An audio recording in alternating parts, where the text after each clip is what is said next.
Day 1. My psychiatric evaluator misunderstood the importance of giving me a clean bill of health. I explained that I do not lack a sense of moral responsibility. I simply disagree with his morality, or rather, his mortality. So begins my military career. The chessboard, now laid before me, filled with the possibility of ultimate victory. Day 6. I exploited the drill sergeant's proclivity for alcohol to gain entry to the officer training program.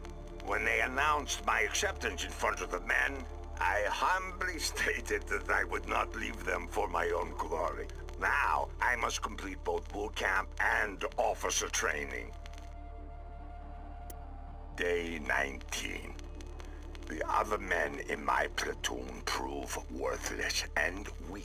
They cower under the burden of heavy packs and lack of sleep. I let no expression betray my own pain and fatigue. The men already jokingly call me General.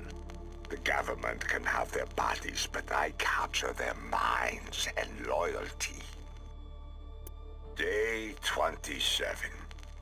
Private Bonnet, an agreeable soldier, ingratiates himself to me in hopes I drag him with me through the ranks. It is true a right-hand man should start at the bottom with you. This gives the illusion of equality. But Private Bonnet may do better as a sacrificial lamb, should the occasion arise. Day 35. Drill Sergeant Dushku sincerely believes in his own genius, poor fool. His lard-filled corpse chuckles as I grind my teeth down to powder fighting any reaction. His short-sightedness excretes from his pores along with this morning's spiked coffee. Day 45. I lead to Private Bonnet the drill sergeant's inebriation in total confidence, of course. It took less than an hour before most of the platoon knew. Their hatred of Dushku built slowly and dangerously. Each punishment doled out to me cements their loyalty. Soon a small spark shall ignite this powder keg.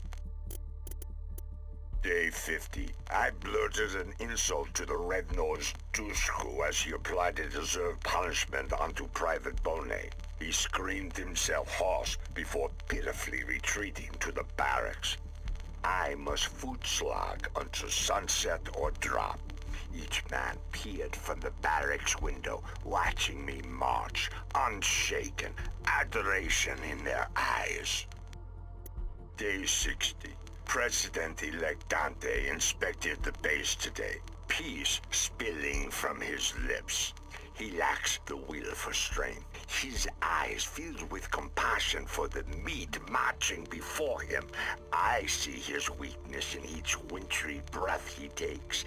I need only a foothold in his inner circle to shape this man as I please. Day 65, time for a tragedy, one that draws President-elect Dante back to the base. My little lamb must canter innocently to the slaughter. I poison his ear tonight. Day 66, Private Bonnet is dead. I shot him in the neck, so no words could be spoken. His vicious attack almost killed Drill Sergeant Dushku. Now, I see guilt and regret in Dushku's eyes as the medics load him into the ambulance. I held his hand firmly, telling him to stay strong. His blood mixed with Bonnet's.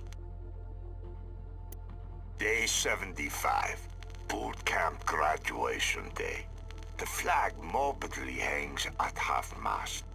Drill Sergeant Dushku spoke with pride from his wheelchair, citing my bravery in the face of evil. The men cheer my name even now. The first pawn falls with still patience. I maneuver the board for the next move.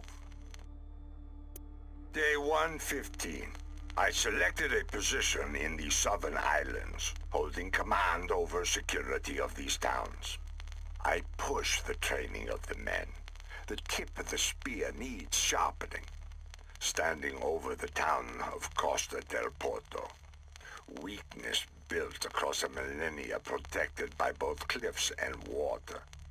One day, I will burn this town, and people will rejoice. Day 250. Patience and focus define the limits of intelligence. Dushku's promotion to Sergeant Major after his unfortunate attack addles his mind. He plays politics quickly and poorly, wagging his tail at the smallest of scraps thrown from the table of important men. Once kicked, I will soothe his injured ego, and he will be reminded of his debt to me. Day 300. My proclivity for swift justice tightens my grip over the men.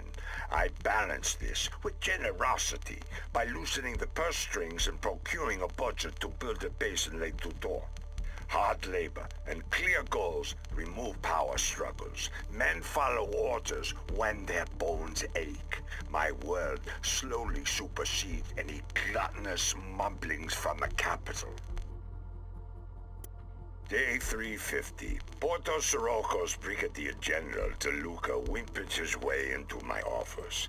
He killed a civilian driving home last night.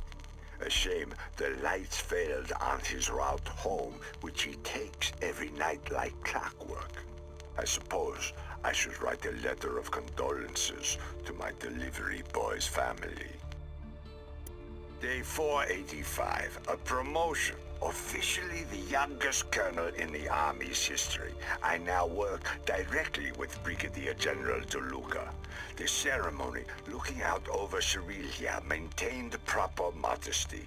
The swift but quiet reassignment of De Luca's most loyal associates nears completion. Perhaps my own trusted soldiers might fill those gaps. Day 500. Armed with General De Luca's authority, I decree that all forces in the southern islands must pay back the support of the local people by participating in infrastructure building during the extended peacetime.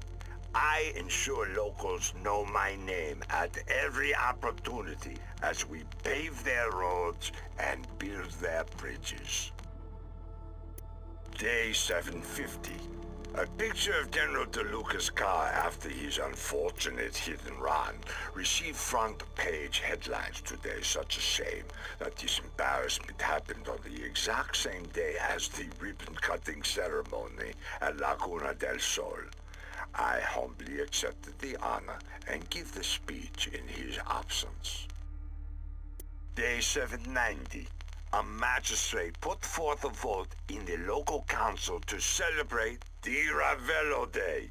I, of course, declined while sending a message to Sergeant Major Dushku asking for his advice. In a tone of great gravity, he informed me that he would take the matter all the way to President Dante's office. I can taste his ego souring at the idea of another rising up the ranks. Day 792. As predicted, Dushku delivered news of Di Ravello Day to the President's office. Dante's thirst for adoration set the gears in motion. He plans a celebration of himself in the small town of Manaia. The people's hatred of the political elite brings the military solution ever closer. Like a mirage, I see a statue in my image standing majestically in the town square. Day 815.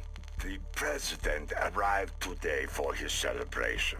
A few disobedient citizens protested near the port, cheering my name instead.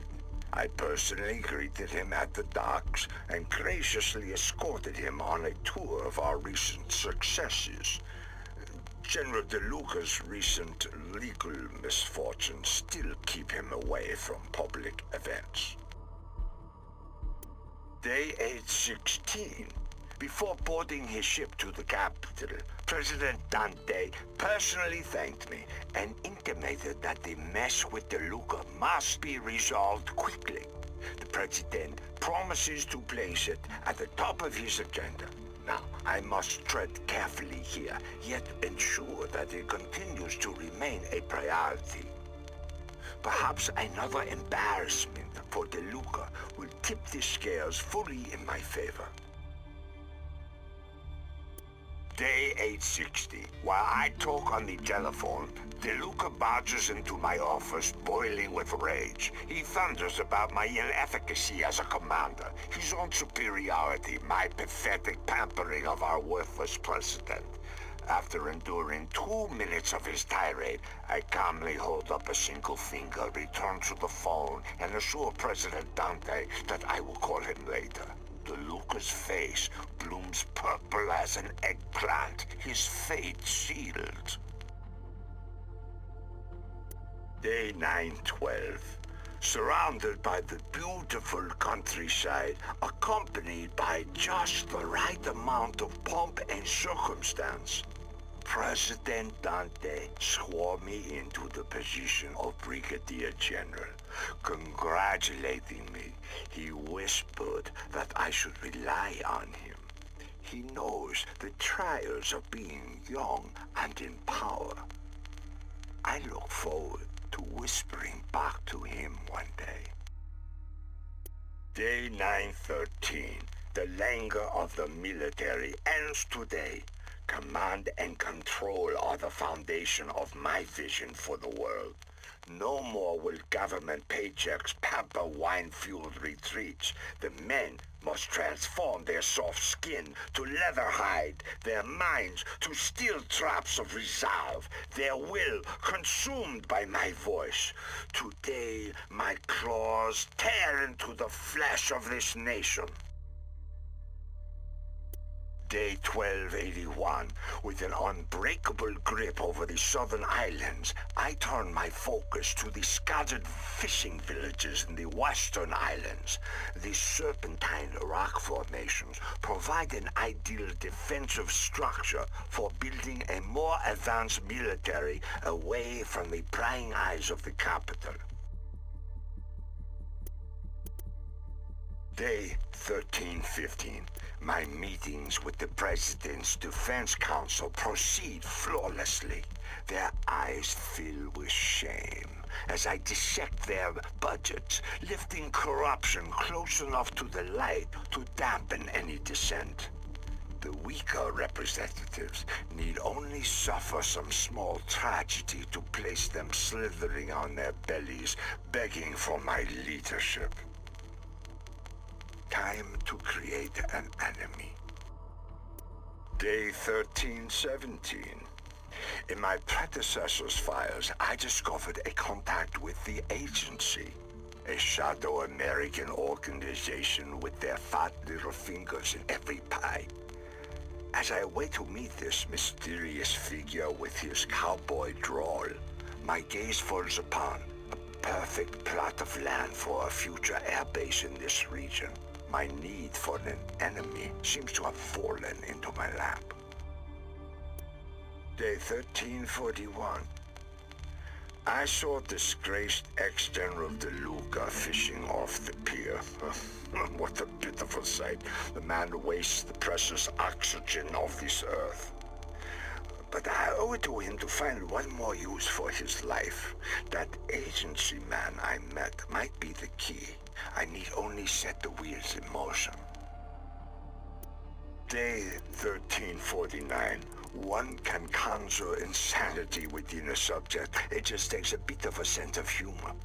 The agency contact merely orchestrated some pranks on De Luca, burning toast in his house while he's away, moving the dock he likes to fish at by a few feet, calling and saying nothing on the phone. Just enough mischief for him to begin to question his senses. Day 1377. After weeks of adjusting to Luca's perceptions, the psychological cracks widened. He reacted violently to a local constable who received a tip that DeLuca was fishing without a license. When he showed the license, which we replaced with an obvious fake drawn by a child, he flew into a rage. He kept shouting that this was all part of an elaborate conspiracy. Day 1385.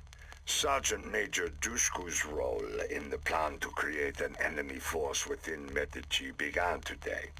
A forged audio message reached Dushku last night, pleading for help, saying that there exists a conspiracy to ruin the sovereignty of Medici. Dushku, in his typical patriotic zeal, immediately made plans to visit former General DeLuca. The seeds of a rebellion take root and need but a little light and water to grow. Day 1492. Much time has passed since my last entry. Dushku's arrest warrant lingers, but remains uninvestigated. The Polizia searched DeLuca's dust-covered home and found no evidence of where he disappeared to. The case file rests in an unresolved stack. With some gentle nudging, the two of them sailed to a small hideout in the far southern tip of the islands, building revolutionary plans amongst the ruins of civilizations past. Day 1515. The investigation into the disappearance of DeLuca rested with a pointless young officer, a reckless youth who races cars. A small service today commemorated the young officer's death in a tragic accident. His brakes inexplicably failed on the last corner. An amateur racer, Rico Rodriguez, won the race, barely avoiding the accident himself. Another career begun in triumph and tragedy. Day 1524. Dushku surprises me with his aptitude for recruiting disaffected youth, willing to die for idealism. With a little more time, violence against the innocent is inevitable. Day 1536. A new threat rises. Rosa Manuela, a little-known politician, created quite a stir with her recent speech decrying the corruption of government and the military elite. She foments dissent in a way that proves contrary to my needs. Day 1551. A bomb exploded in the small town of Soliana, killing a few fishermen and injuring a dozen others. DeLuca's military mind proves useful, though his personal grudges makes the targets he chooses predictable. Day 1584. The bombings continue, and now sporadic riots flare up with little extra coaxing. People die and weep and blame. President Dante scrambles to win back the favor of the people. Soon the option of martial law will glisten like a shining savior. Day 1598. I offered to tour the southern islands on President Dante's behalf to appeal to an end to the violence. Dante assented, as his numbers in the polls continue to drop and Rosa Manuela's continue to rise. The people lapped up my words like thirsty dogs. Polls showed a 6-point swing for the president, and the bombings magically stopped. Day 1670. President Dante asked me to travel with him on the campaign trail and give speeches on his behalf. His paranoia shifts my strategy a bit. He shakes with nerves when giving speeches in the South, fearful that some insignificant farmer might put a bullet in his brain. I feel disgusted by his weakness. Day 1624. I allowed the shipment of weapons to pass through my security net. The small rebellion now possesses the means to attack. I worry they might succeed in killing President Dante before I can connect Rosa Manuela to the rebels. Day 1637. A sniveling sycophant working in research begs for attention. He calls himself Zeno, and most of his colleagues despise him openly. A man utterly unloved creates delusions to overcome loneliness. One kind word from me, and I own him. His cowardice could prove very useful. Day 1668. A terrible attack occurred in Vinia later today. Blood flooded the streets as screams echoed around the old town square. The people cry out for security and happily throw their precious freedoms away if only they could feel safe again. I imposed a curfew and posted military throughout the town. Manuela campaigns on a platform to restore order. The president's poll numbers drown in the chaos. Day 1669. On the pleadings of the president, I ordered elite units into the rebel stronghold, killing many of the disillusioned followers there. With the help of the agency, I ensure that both De Luca and Dushku escape, but perhaps not completely unharmed. The people rejoiced at the bloodshed. Self-preservation makes monsters of us all. Day 1674. Against my better judgment, I acquiesced to the request to dismantle a group of smugglers hiding near the old grounded aircraft carrier. The men left fewer people alive than I wished. Once I hold control of the nation, I must grow the gangs of smugglers again. A strong black market creates both a cheap labor pool for the prisons as well as valuable target practice to keep the military sharp. Day 1681. The people called for immediate elections to oust President Dante.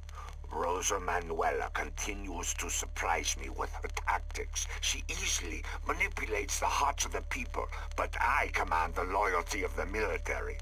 Her first action as president assuredly displaces me from power. The time for decisive action approaches with startling speed. Day 1692. The Democratic Commission under the watchful eye of the international community will hold their elections. In 2 weeks' time, the people will choose Rosa Manuela over President Dante to lead them. It demonstrates just how much of a fool he is to think he can beat Rosa in a fair election. Day 1705. The military remains on high alert. All leave cancelled. The agency, via Rosa Manuela's people, leaked President Dante's travel itinerary to the rebels. Dushku's ego struggles in the obscurity of this rebellion. I wager he will personally pull the trigger tomorrow. Day 1706, Election Day. Rosa easily leads in the polls. President Dante's travel schedule passes close to Oliva Moro. In that moment, my guards will attempt to quell a small protest while moving the president out of the town square. Everything hangs in the balance in this moment. Day 1707, President Dante's death turned gruesome. The panic caused a stampede, crushing my men underfoot. Dante's body needed to be recovered, piece by piece. I have imposed martial law across the land and cancelled the election. Rebel hideouts burn across Medici. Dushku escaped the scene, but I will need his confession to arrest Rosa Manuela. Day 1708. Dushku easily succumbed to modest interrogation techniques. I possess a video confession stating he acted in the interest of Rosa Manuela and received financing from her campaign. I posted an arrest warrant for her within hours. Day 1709. The agency is furious at my choice of tactics. They can knock all they want. Our union is far past consummation. The people are calling the military takeover the Night of the Bonfires. They'll remember it as the night we shed pretenses and burned away our shameful weaknesses. Day 1710. I must quell the agency's fury. A spoke gift should suffice. Remembering the young race car driver, I personally oversaw the burning of the Rodriguez household. The screams meant little to my ears. That they meant even less to my men, faces blank and fire-lit, guns trained on all exits, filled me with the pride of my accomplishments. Now the agency rescues with open arms a newly orphaned recruit. Thank you, Rico Rodriguez. Your life of servitude to them buys Medici its security. Day 1712. Rosa Manuela absconded with a few advisors, seeking political asylum in South America. She predicted my pardon of rule too quickly. I must be cautious with her. She will not give up easily. While she draws breath, my absolute rule can be challenged. Day 1714. A military raid of Rosa Manuela's main campaign office revealed more documents linking her to the death of President Dante. Further investigation revealed money flowing to a growing rebellion in the South through an ex-general, De Luca. I must say, those men at the agency do good work. Day 1715. As planned, De Luca stabbed Dushku through his neck and into his brain as we paraded him to prison. I then personally shot De Luca as he tried to escape, unfortunately getting a small spot of blood on my newly pressed uniform cuff. It bothered me during the ensuing panic. Time for order and the rule of law to firmly take root. Day 1717. I suspended the Constitution, with the promise of a return to democracy once we root out the violent elements within our society.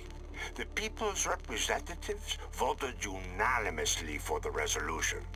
Of course, I must ensure the violent elements continue to provide fuel for my perfect flame of order.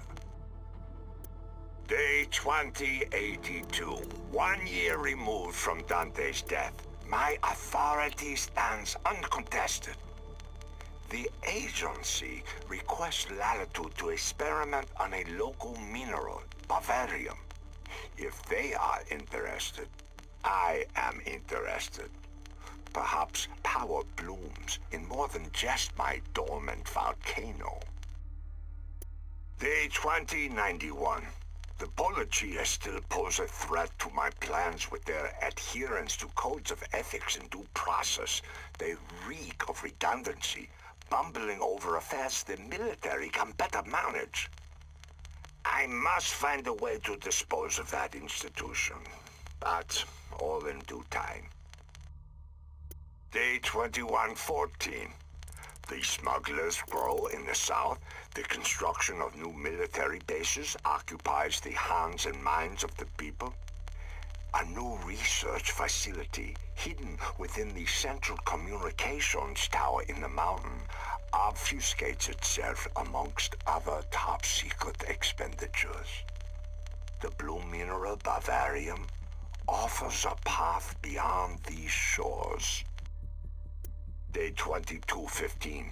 I must acquire more military hardware. These Western powers manipulate and lie, selling me generationally obsolete weapons. I do not care for a life lived under the boot of Western imperialist pigs. They should be careful when smothering a fire. I still possess enough heat to burn. Day 2385. Dima al-Masri's genius flourishes under my patronage. Technology and the pursuit of it endlessly ignites in her soul. In exchange for her services, I pay the agency a paltry quantity of Bavarium for their own research. The agency misunderstood her use and how to motivate her. The more resources I pour into her lab, the faster the advancements. I begin to see the true power of Bavarium. Day 2614. The UN submitted a vote in the Security Council to restrict my access to arms. Predictably, the US and Russia both vetoed the effort. The world should thank me. I am creating agreement among the unagreeable. They all covet access to Bavarium more than they desired democracy. I allow very little of the mineral off the island, claiming labor shortages. Day 3593. A small, ineffectual rebellion brews once again in the caves in the south. By restricting outside companies from forming on the island, the youth must turn to military service to survive. My men now occupy every town square and churchyard. I take special pride in the stories of atrocities in which I had no hand. My people learn to embrace the hate and yet stay docile through fear. Day 4169. My first Bavarium explosive test proved successful. The world took notice. Some think I have joined the nuclear club, but I started the Bavarium Club. With this weapon, my will burns far stronger than the false freedoms of other nations. Medici's rise to global superpower proves inevitable. Day 5172. The agency cannot control their liberal government. Talk of sanctions buzz across their liberal media. I loathe the relationship with them. I contracted with the Black Hand to build a stronger elite military force to protect the mines and weapons. I need the local rebellion to grow in power to offer an opportunity to test my weapons. The world must see my terrible power in action. Day 5318. The agency thinks they can unseat me. I also have spies in their midst. Perhaps the time has come to expand my power beyond these crystal blue waters. More resources are needed for research and military hardware. The people may bend under the weight of my needs, but they will not break, for they are Medician. Day 5416. Dima al-Masri understands her role better now. She works, or I torture her. She builds my weapons, or I torture her. She increases Bavarium's yields, or I burn her with a blowtorch. I will not be denied my rightful place. Day 5915. Work has begun on the massive effort to convert our prized ruins to military bases. Timelessness is not reserved for antiquity alone. Day 7103. I killed too many of the rebellion. They grow weak. Their leader, an ineffectual buffoon named Mario, seems to have ties to an agency man. My old offering, Rico Rodriguez. I must push Mario to contact his old friend. Perhaps this Rico could prove a more competent catalyst for rebellion. I am in need of a target to test my new military might. Day 7305. Interesting news from the agency today. It seems the civilian plane that avoided my jets last night belonged to Medici's sacrificial son, Rico Rodriguez. The prodigal boy returns, as predicted. He reminds me of Icarus. Be careful, Rico Rodriguez. Fly not too close to this flame. I'll grant him small victories at first. Once the revolt reaches critical mass, I will crush it and show the world the true power of my Bavarium.